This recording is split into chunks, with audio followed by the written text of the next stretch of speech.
Nagpaalala naman ang Health Department na kung maaari ay huwag nang mag-vape ang mga Pilipino dahil ito sa posibleng epekto sa kalusugan. Yan ang sentro ng balita ni Gab Villegas.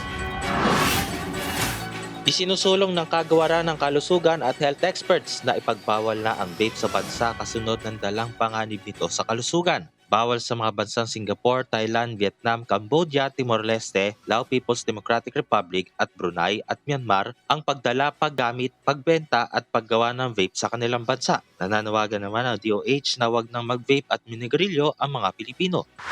Mas malaki ang tsansa na mabangga ng sasakyan ng mga bata dahil ayon sa pag-aaral ng American Academy of Pediatrics, hindi paganap ang kanilang paningin at pandinig sa pagtukoy ng panganib sa kalsada. Mahirap pa sa kanila makita ang paparating na sasakyan o matukoy kung saan nagmumula ang tunog ng busina. Kaya mahalagang gabayan at bantayan ang mga bata sa bawat pagtawid sa kalsada ng mga nakatatanda.